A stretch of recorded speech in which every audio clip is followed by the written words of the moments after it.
the idea of a sign. Meaning we've been talking all the last all these months here about when you return something, when you find something in the street, if there's a sign on it, if you find a shirt in the street, if it's a certain color, or you announce it, and the person whose it is has to come and identify it with a sign. So,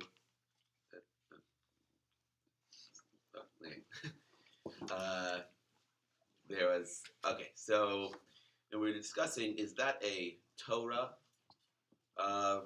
Is that something that the Torah said is valid, or is that something only the rabbi said is valid? Because maybe according to the Torah, what the only thing that really works is a witness. According to the Torah. According to the Torah, Okay. the only thing that works is a witness. I mean, that's the way it works in all other areas of monetary law. If you accuse someone of saying you owe me money, that money is yours. You need a witness, right? You need a witness, and so maybe who said that signs work? Maybe it's only a rabbinic thing. Maybe only the rabbis came and said that signs work. Now, what would the difference be? You have to return it anyway. If a guy gives a sign, the difference would be is if, in a case of where the issue of returning it is not a monetary argument, it's a argument in the areas of prohibition, of returning a get to a woman, a bill of divorce to a woman. So if a shliach, if a messenger is giving a bill of divorce to a woman and he loses it, and someone finds it, can you return it to the shliach with the sign?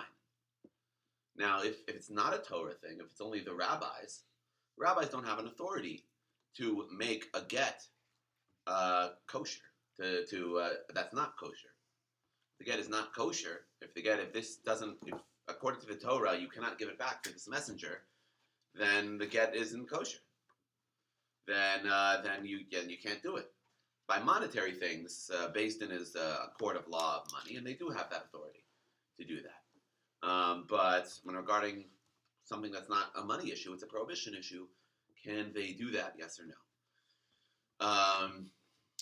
And by the way, someone asked last week, well, aren't there names on the get? The answer is that names aren't, as we're going to learn later on, that if this shliach, this messenger, loses it and he finds it a few weeks later, if he finds the get a few weeks later, just sitting on the road, he can't assume that that's the same get, even if it has the same name, same bill of divorce, because we assume if we were learning of the tractate of Gittin, of divorce, it comes up all over that you can't necessarily assume that the same Yosef ben Shimon that you find on the get is the same as your Yosef ben Shimon.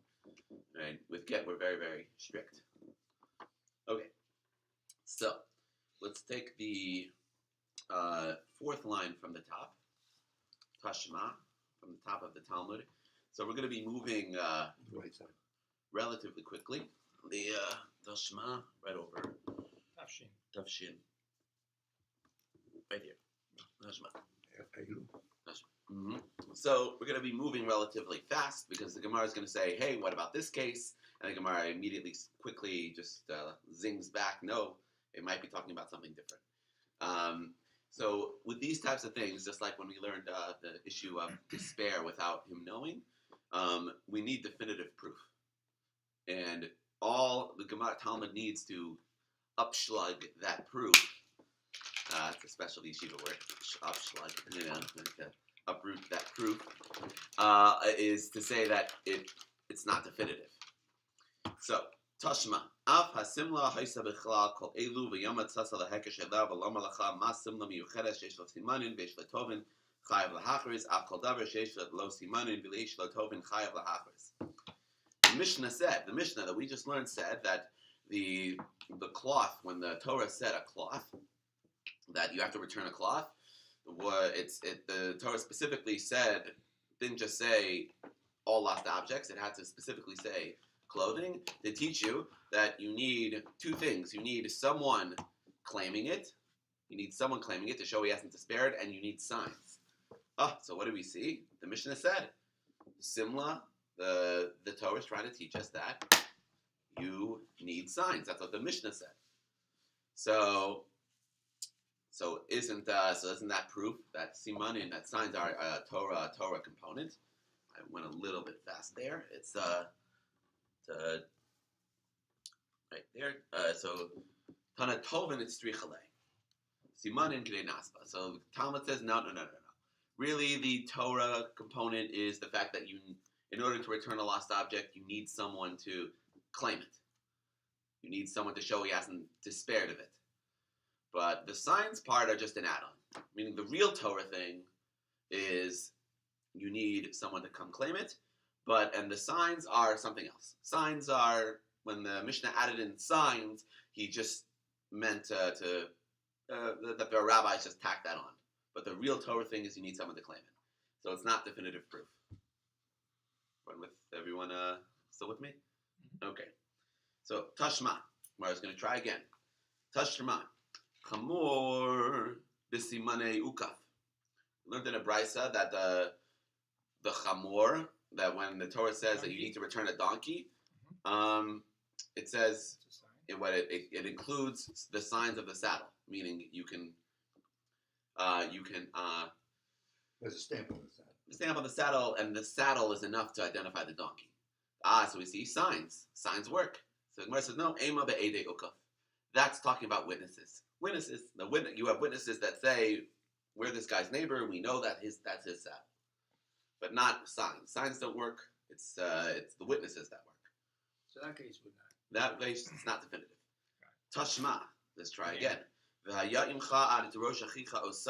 The verse says that you have to keep the lost object until your brother comes to claim it.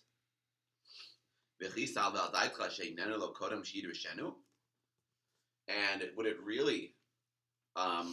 we really have thought that you should return it before he wants it back? That's ridiculous. Why does the Torah have to tell me keep it until your brother seeks it? Of course I have to keep it until my brother seeks it.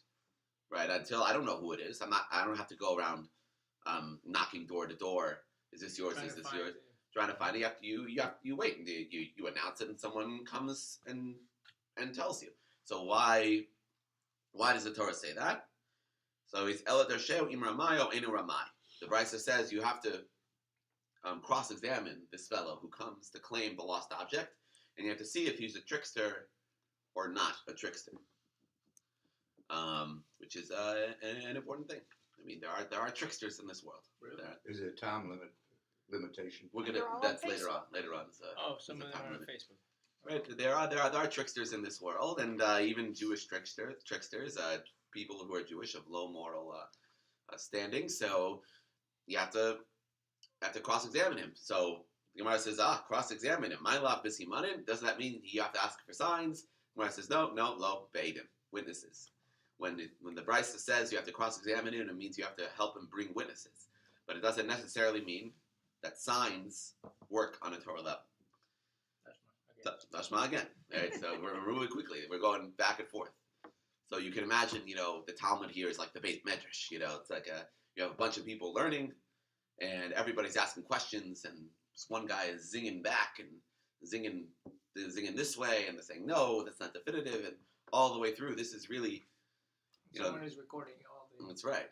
Yeah, this is like the best way to socialize, by the way. To really just come and argue with each other. Everyone says like, I need to socialize. I got to go to a bar. I got to go. It's like, no, you don't. I mean, it's fun. Just sit around and argue with each other. That's what they do in Italy. That's what they do in this. It's what they do. That's why people go into politics so they can do it. It's fun. It's like they can argue with each other. Tashma. Aim Aiden. All right. So here's a fun case here. So if a woman's husband goes missing, that woman is an aguna. That woman is a woman who is chained, cannot get remarried because she doesn't have a get, and she doesn't know whether her husband is dead or not. Now this is not a recalcitrant husband. This is a husband who disappears. So that does happen, and this way it's a terrible tragedy for the woman as well because she can't get remarried. So you can imagine if after many years they find a body and they identify it as the husband's, that she's like, oh, I'm sorry, he's dead, but finally I can remarry it after all these years. So that Tashma, and oh, by the way, this might not happen just because the husband's not a good person. The husband might be kidnapped. The husband might just be lost at sea. The husband, you never know. So if it does happen that they find the body, the Gemara here is talking about proof you can use to identify the husband, that this is the husband before DNA. DNA and halacha is another thing, but I think in this case it would probably be yeah. Tashma ein me'idin ela pizza panim im hachotem. He says you cannot testify only on the contours of the face with the nose. The identifying the identifying feature of a face is the nose. If a man doesn't have a nose, and the husband say and the witnesses say that's the husband's face, says we don't believe you because you don't have the nose. That's why Jews, a Jewish nose. Yeah, maybe that's why, because the nose is the important part of the face. If you don't have the nose, you don't doesn't work. Aval pi sheyesh simanin begufo bekelav. And said the Brisa, the Tana statement, the Tana says that it doesn't matter if they give signs of his body or his clothing, if he doesn't have the facial features, then you're toast. Then you can't use that. So what do we see from here? Tashma, what we see from here? Shmami na simanin lav deraisa. Simanin don't work. Signs don't work. If signs work, then you should be able to say this guy, I don't know, had fingers that were 5 inches long. I don't know. And a birthmark here and there. And that's we're gonna get into that. The birthmarks. Okay. So shmamim, it doesn't work. So the answer is no. Maybe I'll tell you it does work. But the type of signs that the Tana was saying that doesn't work were gufo da'arach beguts, was whether he had a long or a short body. Which is too vague. You can't say whether it's like, oh, he was tall, oh, he was short. That doesn't work. It's too generic. This is not halacha yet. This is all the discussion. So the nose thing is not definitive. What? Oh, not yet. We're gonna get onto other things that might be definitive. Certain. Nowadays, the nose would not just identifying the nose itself. Right. So, there's. So you're right. I mean, okay. Let's go ahead. Question, Rabbi. Assuming they never found the body, she never could get remarried. Let's say 50 years ago or 40 years ago, they just never found the body. And this woman did not get it. If it were a real tragedy that the husband disappeared and no one ever heard from him, and it's not like like this. If we can go off on a tangent just a little bit, this was huge questions at 9/11. I heard a sort of talk from Rabbi Donnie Rapp, who was the head of the Beis Din of America, one of the rabbis, that you had husbands who were missing after 9/11, and they had to go through each case of proof that the husband was dead. They had to have that proof. But yes, if it was a case where the husband disappears and without a trace, a woman would not be able to get married. She wouldn't have a choice. We hope that's a rare case, but usually in these cases, like that a husband would be disappeared for that long. Usually that would happen in cases of war. Very recently, there was a flight that disappeared. Just so 4 years ago. Exactly. They needed to. A bunch of Jews there, and what do you do? You have to wait till they find the flight, and you can then the rabbi, the court makes a decision. He got on the flight, and the flight was gone, so therefore it's fine. So obviously this is a very emotionally laden case, and let's just say a story here. Rabbi Kiva Eger was a big rav in Posen, town of Posen, in Hungary, Poland, I forget. Later in the latter half of the 19th century, so something. there was a husband who would not give his wife a bill of divorce, and they tried all the ways to convince him, until finally he pulled out a Mishnah, and the Mishnah said that there are two ways a woman can be free, through a bill of divorce or through the death of the husband. And he said, "How do you want to free this woman? How do you want to free this woman?" And he spit it and said, "I don't need you or this Mishnah." And legend goes he fell down the stairs out of Rabbi Akiva house and died, and he was killed. So it's not there's a special place in hell reserved for husbands who do this. This is obviously a terrible thing, but the rabbis didn't push him down the stairs. no, the rabbis didn't push him upstairs. Yeah, we don't know that. They invoke That's what the story says. The story says, There were suspicions, but never. I read in South Africa now the Beit Din had a deal with the court system there that if a husband refuses to give his wife a get, the court will not sign off on a civil divorce. So he's just as stuck as she is until he decides to let her go. That's definitely They true. should start doing that here. Well, right now, we have something called the prenuptial agreement. All the couples who I've married have used it. Now, what it is, it's something like this, but it's even more fierce. So that before you get married, the rabbi makes you sign it, and it says that if you ever, if either one of you refuses to come to Beit Din to give a get, you have to pay $150 a day to your spouse. Legal document. Yeah, exactly, legal document, enforceable in court. So, that has been 100% effective in preventing these cases. That's a beautiful, incredible question.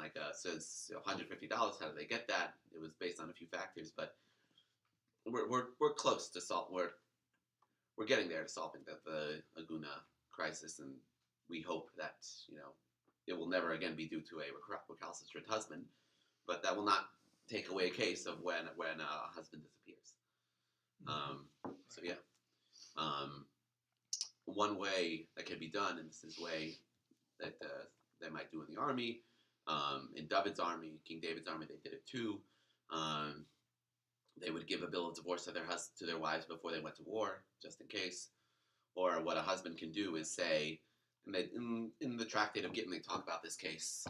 If you're a soldier and you're afraid, you don't know if you're going to come back, you can sign a get and say to a shliach, if I'm not here in a year, you can deliver the get to my wife. And so that's the one that got lost, and then now that's the one we're talking about, right? I'm just kidding. Oh, no.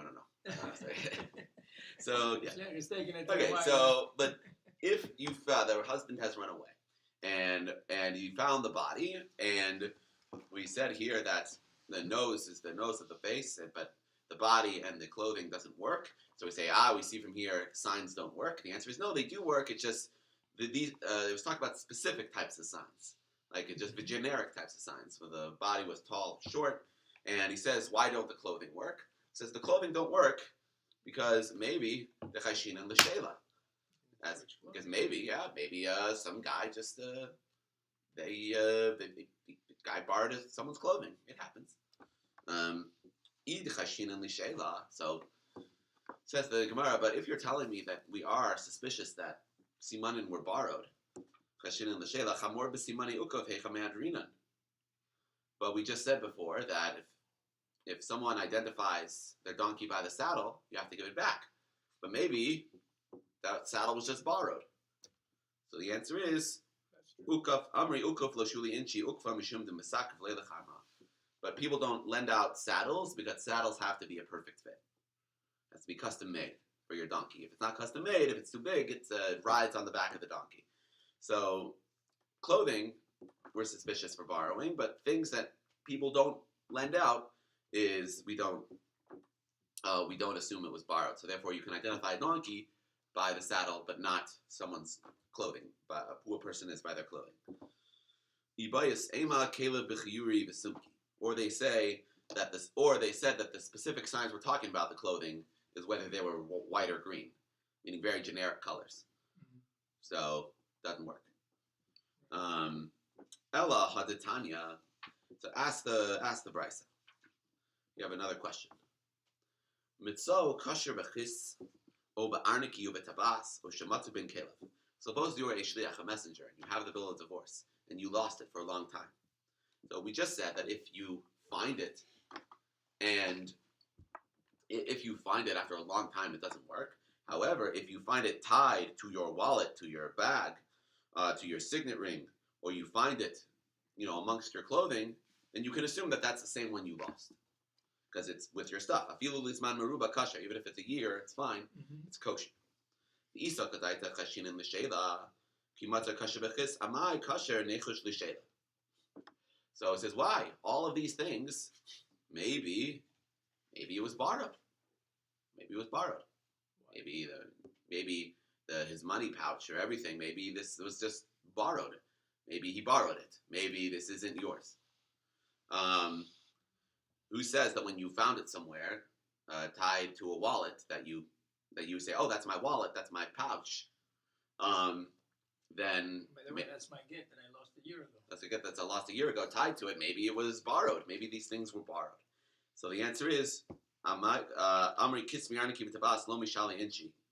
You don't borrow your money pouch, your wallet, or your signet ring, because kismi arniki mishum de. Why is that? Because it's a bad sign when you say to someone that, can I borrow your pouch, or you lend out your wallet. Can I borrow your wallet? Your ring, or your signet ring. Can I borrow your credit card? Well, first of all, that's considered, even if your wallet was empty, that's considered a bad sign, because that's like the last rung on the ladder. Like, it's like you have to sell your wallet. When you have to sell your wallet, when you sell your money pouch, you've obviously fallen on hard times. So people don't do that because that's a bad sign. But, and the signet ring, why? You don't lend out your signet ring because the signet ring is what you use to sign documents. Personal, yeah. Right, that's what you used to, everybody used to be their own notary. Right. Like that was and that's how you knew that you identified yourself on contracts. So obviously you don't give that out to someone else. Right. You don't give someone else the power to make legal contracts for you. So mishum de mizayef.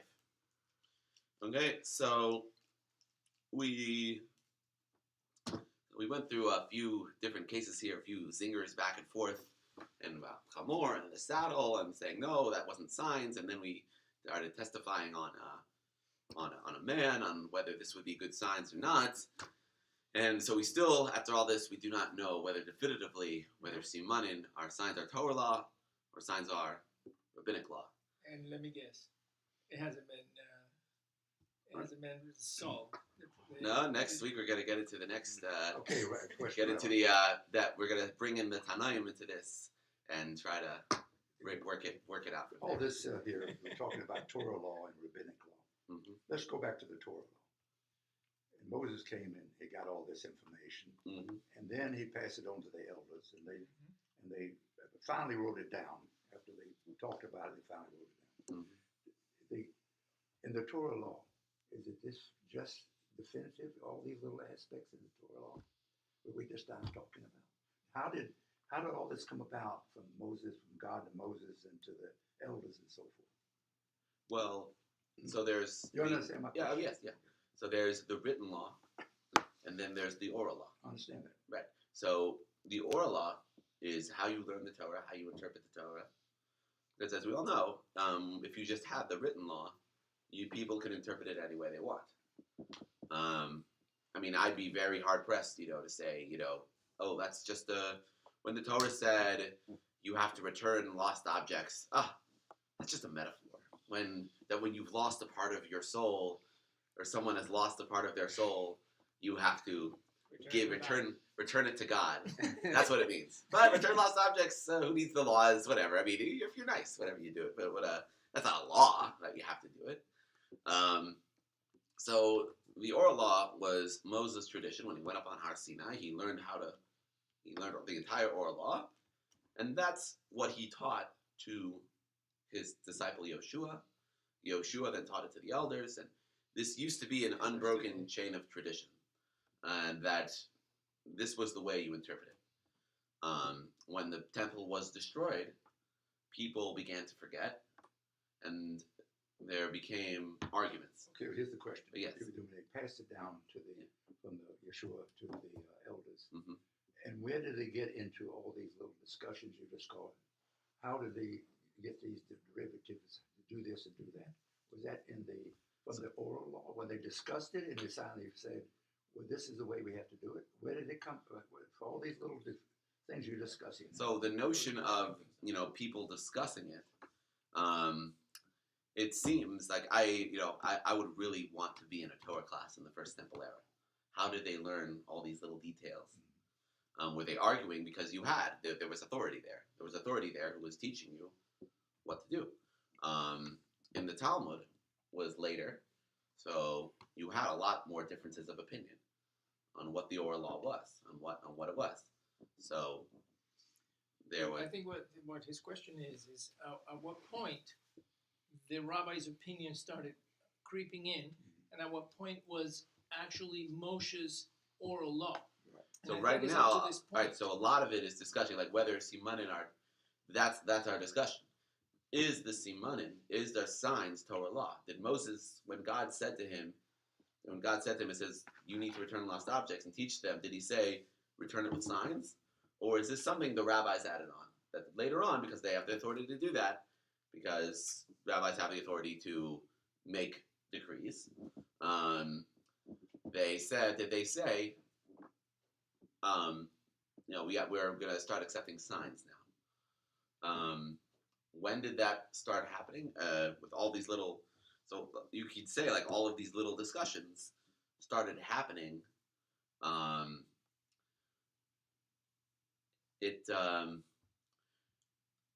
You could say that they were of a different nature, maybe of the First Temple era, because you did have authority there, but you had a lot of different cases, perhaps, on what was the law.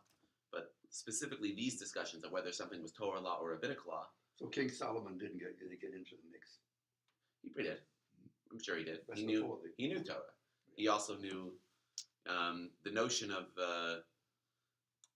It's a good question. I'm not sure how Torah was studied before at the First Temple time. I'm not sure. I imagine it was something like this. You would come in to a teacher, the teacher would teach the Torah, and you would then discuss his teachings amongst yourselves, and then you would come back to the teacher, and he would give rulings.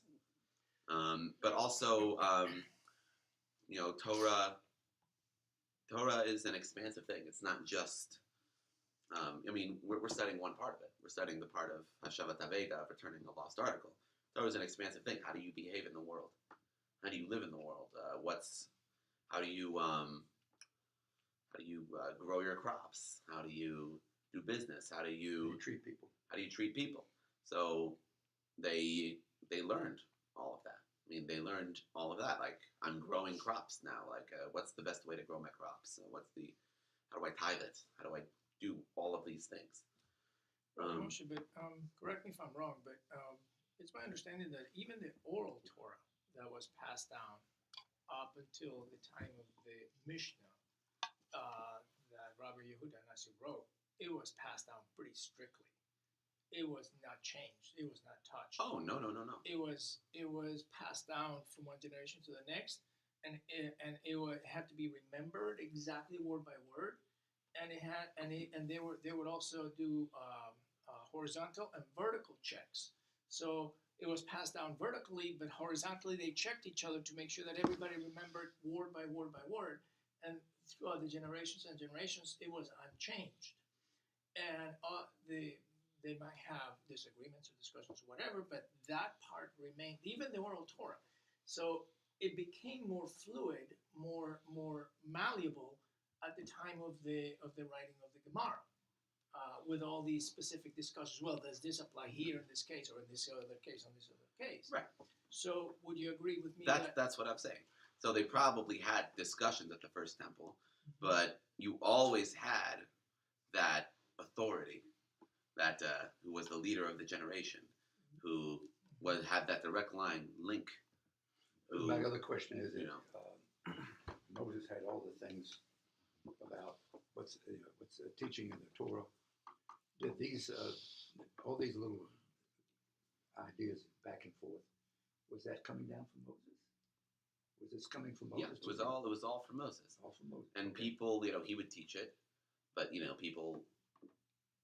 I mean, look if you tell if you tell someone a law, with all these with these Jewish heads around, they're like saying, okay, but what about this case? Rabbi, I have to get rid of my chametz. Moses taught me I have to get rid of my leavened bread. I have to get rid of my leavened bread. Moses, what's leavened bread? Leavened bread is if you see some cracks in the dough, that's leavening. Moses, is this a crack in the dough? How big does the crack have to be? How many minutes do I have to cook it? 18 minutes. What if I'm kneading the dough? What if I'm still kneading the dough? Does that also apply to these types of discussions? And then Moses would have to answer. So yeah. Thank you.